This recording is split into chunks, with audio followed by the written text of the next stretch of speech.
Hallelujah. Good morning.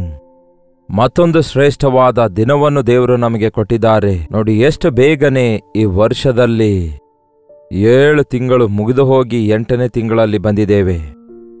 ಆಗಲೇ 8ನೇ ತಿಂಗಳಿನ 15 ದಿನಗಳು ಮುಗಿತಾ ಇವೆ ಅಲ್ಲವೇ? ಎಷ್ಟೊಂದು ನಾವು ದೇವರಿಗೋಸ್ಕರ ಜೀವಿಸಿದ್ದೇವೆ ಗತ ದಿನಮಾನಗಳಲ್ಲಿ.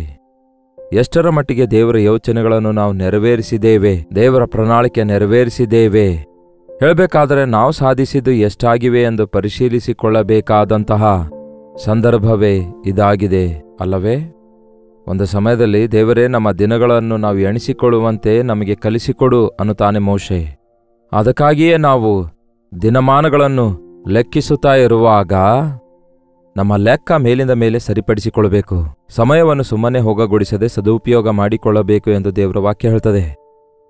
ಹಾಗಾದರೆ ಬನ್ನಿ ಮೊದಲು ದೇವರ ವಾಕ್ಯ ಕೇಳುತ್ತಾ ದೇವರ ಈ ದೃಷ್ಟಿಯಲ್ಲಿ ನಾವು ಹೇಗಿದ್ದೇವೆ ಎಂಬುದನ್ನು ನಾವು ಪರಿಶೀಲಿಸಿಕೊಳ್ಳೋಣ. ಪ್ರಾರ್ಥನೆ. ಪರಿಶುದ್ಧ ದೇವರೇ, ನಿಮಗೆ ವಂದನೆಗಳು.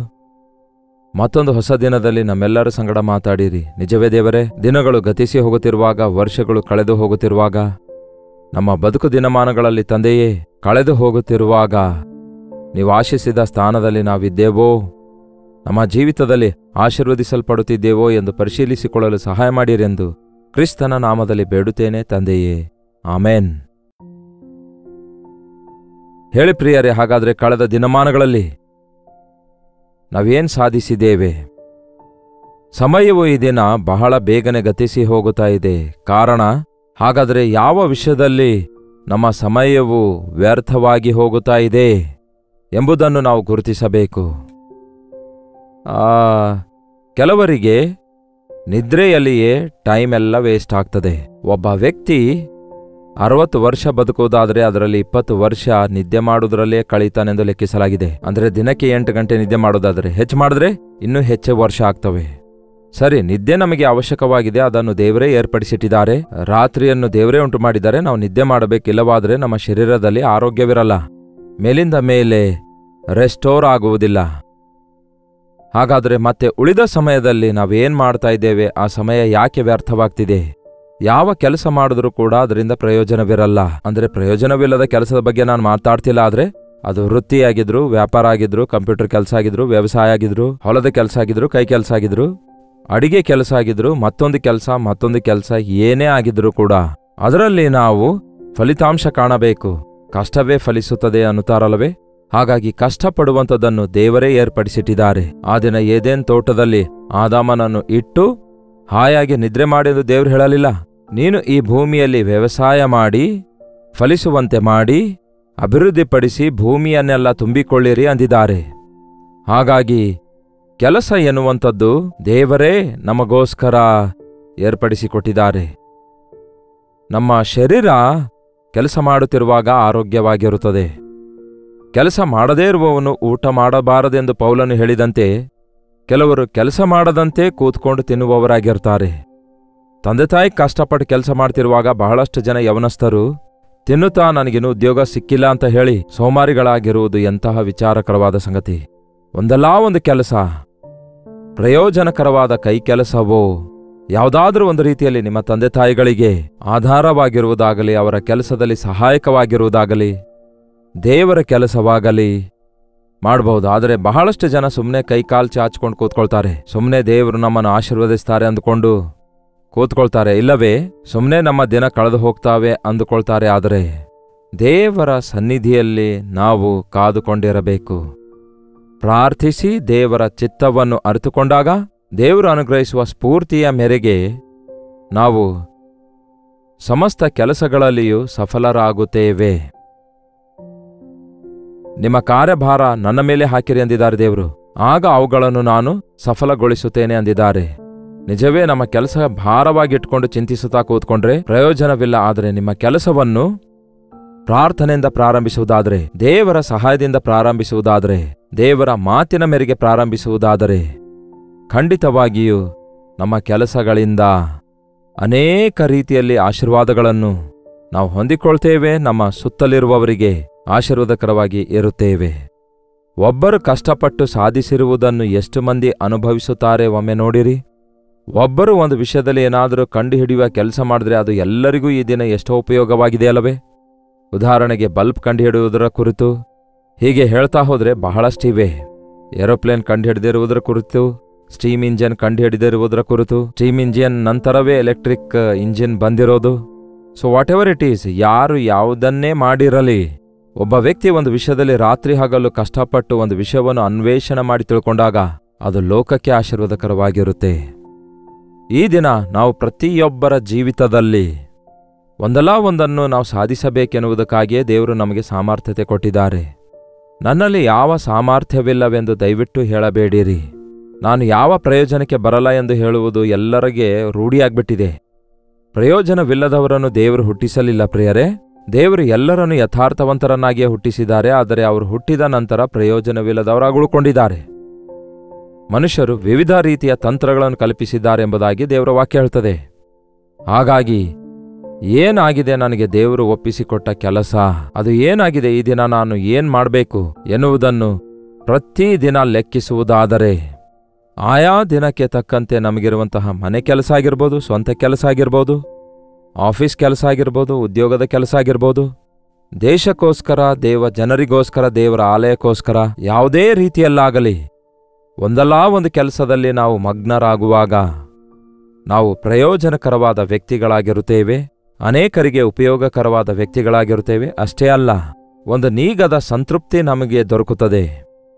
ಬಹಳಷ್ಟು ಜನ ಅಸಂತೃಪ್ತಿಯಿಂದಲೇ ಈ ಲೋಕದಲ್ಲಿ ಬದುಕುತ್ತಿದ್ದಾರೆ. ನನ್ನ ಜೀವಿತ, ನನ್ನ ಜೀವಿತ ಎನ್ನುವ ರೀತಿಯಲ್ಲಿಯೇ ಇರುತ್ತಿದ್ದಾರೆ. ಯಾರಿಗೆ ಬೇಕು ಈ ಬದುಕು, ಯಾರಿಗೆ ಬೇಕು ಈ ಬದುಕು, ಸತ್ರೆ ಚೆನ್ನಾಗಿರುತ್ತೆ ಎಂಬ ಮಾತಿನಿಂದ ವಿರಕ್ತಿಗೆ ಒಳಗಾಗ್ತಿದ್ದಾರೆ ಹೊರತು ಮಾಡುವುದಕ್ಕಾಗಿ ಕೊಡಲ್ಪಟ್ಟ ಕೆಲಸವನ್ನು ನಿಮ್ಮ ಶಕ್ತಿಗೆ ಮೀರಿ ಮಾಡಿ ನೋಡಿರಿ, ನೀವು ಆಶೀರ್ವದಿಸಲ್ಪಡ್ತೀರಿ. ನೀವು ಒಂಥರ ಸಂತೋಷದಿಂದ, ಅಂದರೆ ಮಾಡುವ ಕೆಲಸದಲ್ಲಿ ಸಂತೋಷ ಕಾಣುತ್ತೀರಿ. There is joy in the work. ಕೆಲಸದಲ್ಲಿ ಸಂತೋಷ ಇದೆ, ಕೆಲಸದಲ್ಲಿ ತೃಪ್ತಿ ಇದೆ. ನೀವು ಒಂದು ಕೆಲಸವನ್ನು ಎಷ್ಟೇ ಕಷ್ಟಪಟ್ಟು ಅದನ್ನು ಮಾಡಿ ಮುಗಿಸುವಾಗ, ಕೊನೆಗೆ ಅದು ಸಫಲವಾಗುವಾಗ ಅದರ ವಿಷಯದಲ್ಲಿ ಎಷ್ಟೋ ಸಂತೃಪ್ತರಾಗ್ತೀರಿ, ಅಷ್ಟು ಸಂತೋಷಕರವಾಗಿರುತ್ತೀರಿ. ಹಾಗಾಗಿ ನಮ್ಮ ದಿನಚರ್ಯೆಗಳ ವಿಷಯದಲ್ಲಿ ದಿನಾಲೂ ಒಂದು ನಿಯಮದಂತೆ ಪಾಲಿಸಬೇಕು, ಒಂದು ಕಮಿಟ್ಮೆಂಟ್ ಇರಬೇಕು ಮತ್ತು ಒಂದು ರೀತಿಯ ಒಡಂಬಡಿಕೆ ಮಾಡಿಕೊಳ್ಳಬೇಕು. ಈ ದಿನ ನಾನು ಇದನ್ನು ಮುಗಿಸುತ್ತೇನೆ, ಈ ದಿನ ಈ ಕೆಲಸಗಳನ್ನು ಮುಗಿಸುತ್ತೇನೆ, ಈ ದಿನ ನಾನು ನನ್ನ ಜವಾಬ್ದಾರಿಕೆಯನ್ನು ನೆರವೇರಿಸುತ್ತೇನೆ ಎಂಬ ಒಂದು ಒಡಂಬಡಿಕೆಯನ್ನು ಮಾಡಿಕೊಳ್ಳಿರಿ. ಮೊದಲು ನಾವು ದೇವರ ವಿಷಯದಲ್ಲಿ ನಂಬಿಗಸ್ತರಾಗಿ ಇರಬೇಕಾದ್ರೆ ಮೊದಲು ದೇವರ ಸಮಯವನ್ನು ದೇವರಿಗೆ ಕೊಡಬೇಕು. ಟೈಮ್ನಲ್ಲಿ ಟೈತನ್ನು ಕೊಡಬೇಕು, ದಶಮ ಭಾಗ ಕೊಡಬೇಕು. ದುಡ್ಡಷ್ಟೇ ಅಲ್ಲ, ನಿಮ್ಮ ಸಮಯವನ್ನು ಕೂಡ ದೇವರಿಗೆ ಕೊಡಬೇಕಲ್ಲವೇ? 2 ಗಂಟೆ 40 ನಿಮಿಷ ಹೆಚ್ಚು ಕಡಿಮೆ ಬರುತ್ತೆ. 2 ಗಂಟೆ 40 ನಿಮಿಷಗಳು ಪ್ರತಿ ದಿನ ನೀವು ದೇವರಿಗೋಸ್ಕರ ಆ 2.5 ತಾಸು ಗಂಟೆ ಕೆಲಸ ಮಾಡಬೇಕು. ನೀವು ಪ್ರಾರ್ಥಿಸಿಕೊಳ್ತೀರೋ, ಬೈಬಲ್ ಓದುತ್ತೀರೋ, ಸುವಾರ್ತೆ ಪ್ರಕಟಿಸುತ್ತೀರೋ, ದೇವರ ಆಲಯದಲ್ಲಿನ ಕೆಲಸ ಮಾಡುತ್ತೀರೋ, ದೇವರ ಸೇವೆ ಮಾಡುತ್ತೀರೋ, ಹೀಗೆ ನೀವು ಎಷ್ಟೋ ವಿಷಯಗಳನ್ನು ಸಾಧಿಸಬಹುದು. ದೇವರು ಕೊಟ್ಟಿರುವ ಸಮಯವನ್ನು ಮೊದಲು ದೇವರಿಗೆ ಕೊಡಿರಿ.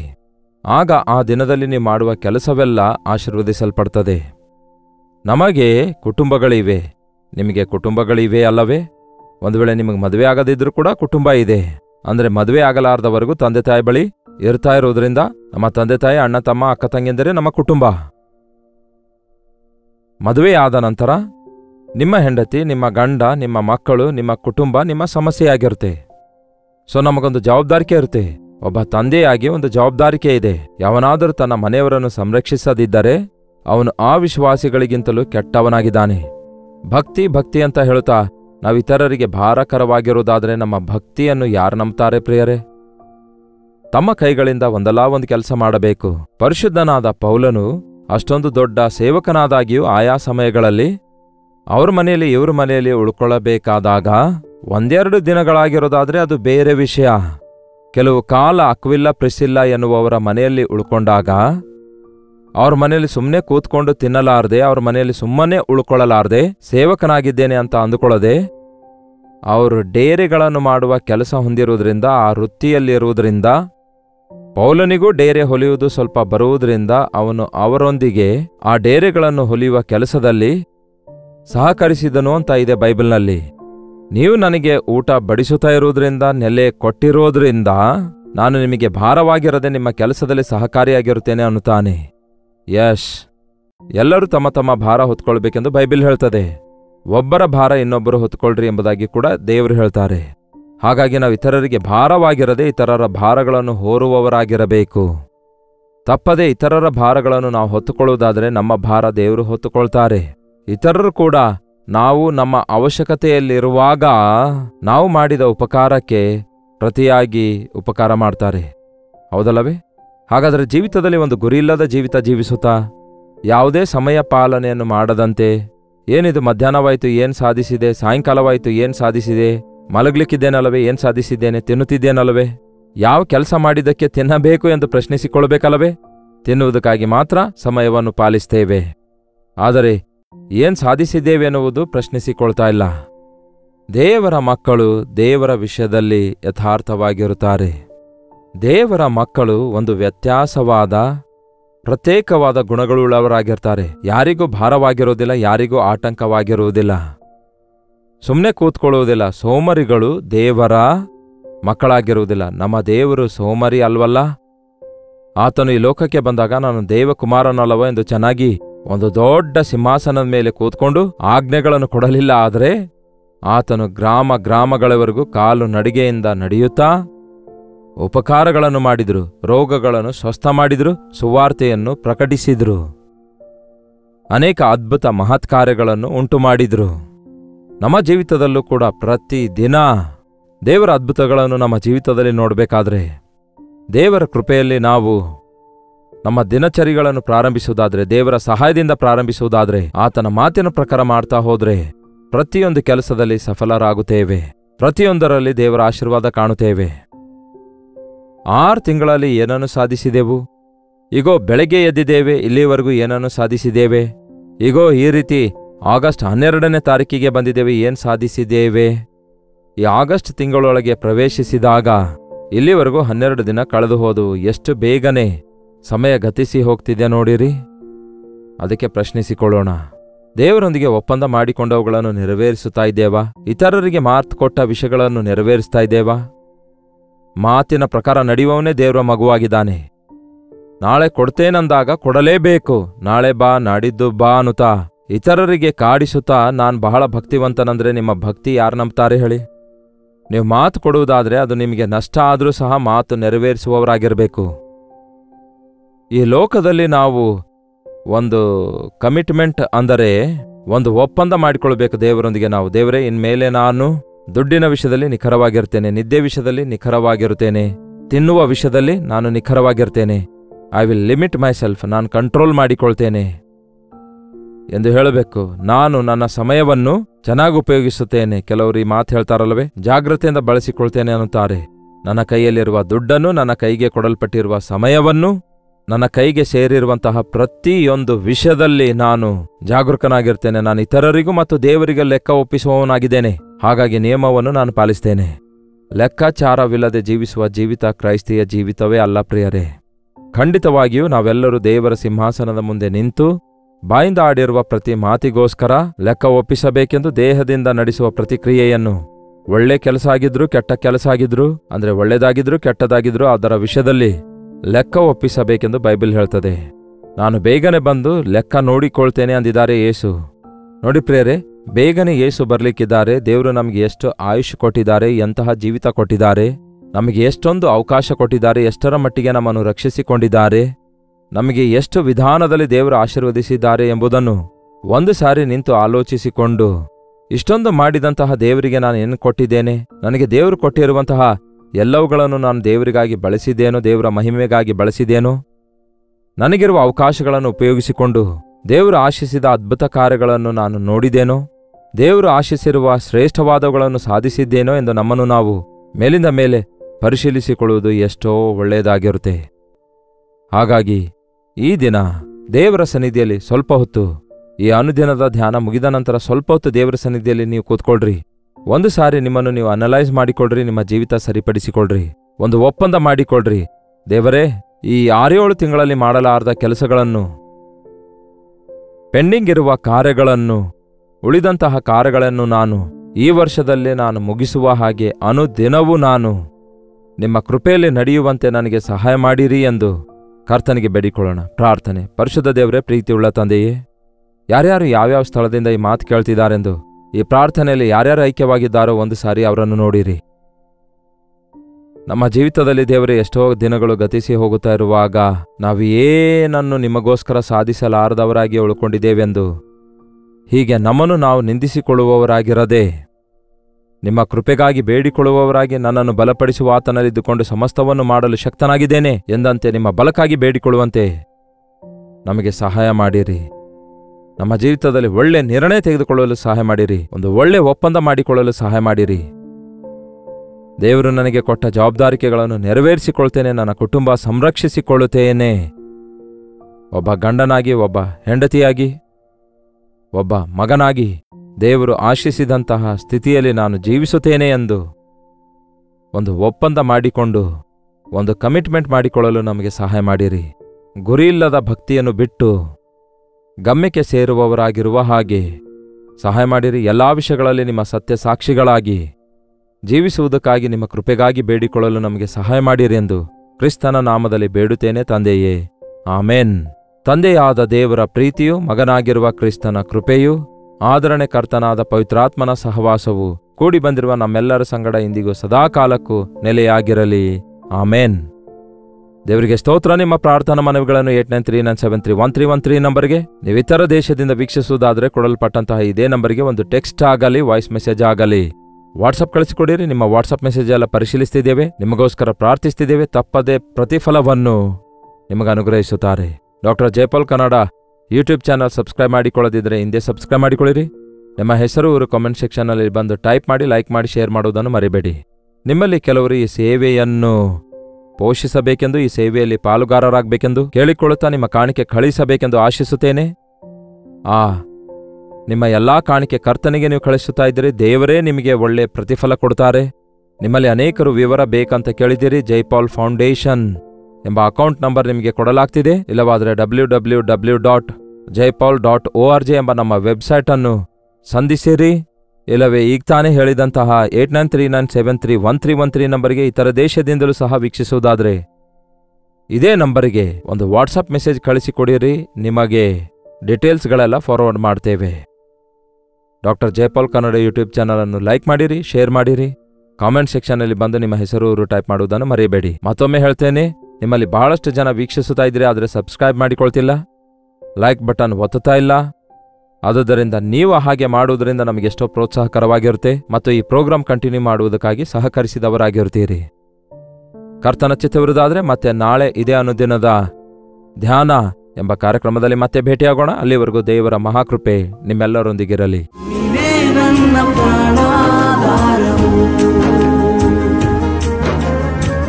ನೀನೇ ನನ್ನ ಜೀವಾಧಾರವು, ನೀನೇ ನನ್ನ ಪ್ರಾಣಾಧಾರವು, ನೀನೇ ನನ್ನ.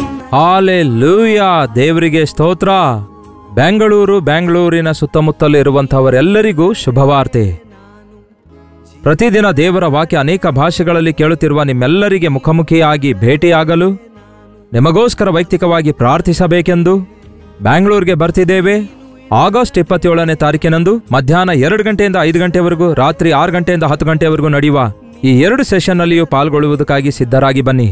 ನಿಮ್ಮನ್ನು ಮುಖಾಮುಖಿಯಾಗಿ ನೋಡಿ ವೈಯಕ್ತಿಕವಾಗಿ ನಿಮಗೋಸ್ಕರ ಪ್ರಾರ್ಥಿಸಬೇಕೆಂದು ದೇವರ ವಾಕ್ಯವನ್ನು ನಾವೆಲ್ಲರೂ ಧ್ಯಾನಿಸಿ ದೇವರ ಸನ್ನಿಧಿಯಲ್ಲಿ ಆನಂದಿಸಬೇಕೆಂದು ಈ 1 ಡೇ ಗೆಟ್ ಟುಗೆದರ್ ಅನ್ನು ಏರ್ಪಡಿಸಿದ್ದೇವೆ. ಬನ್ನಿರಿ, ಕುಟುಂಬವಾಗಿ ಕೂಡಿ ಬನ್ನಿರಿ. ದೇವರ ಸನ್ನಿಧಿಯಲ್ಲಿ ನಾವೆಲ್ಲರೂ ಸೇರಿ ದೇವರ ವಾಕ್ಯ ಧ್ಯಾನಿಸೋಣ, ಆತನನ್ನು ಆರಾಧಿಸೋಣ. ಮತ್ತಷ್ಟು ಮುಖ್ಯವಾಗಿ ನಿಮ್ಮ ಸಾಕ್ಷಿ ಕೇಳುವುದಕ್ಕಾಗಿ, ನಿಮಗಾಗಿ ಪ್ರಾರ್ಥಿಸುವುದಕ್ಕಾಗಿ ನಾನು ಎಷ್ಟೋ ಆಸೆಯುಳ್ಳವನಾಗಿದ್ದೇನೆ. ಸೋಷಿಯಲ್ ಮೀಡಿಯಾದ ಮೂಲಕ, ಟೆಲಿವಿಷನ್ ಮೂಲಕ ವಾಕ್ಯ ಕೇಳುತ್ತಿರುವ ನಿಮ್ಮನ್ನು ಮುಖಾಮುಖಿಯಾಗಿ ಭೇಟಿಯಾಗಿ ಎಷ್ಟೋ ಬಲಪಡಿಸಬೇಕೆಂಬ ಆಸೆಯಲ್ಲಿದ್ದೇವೆ.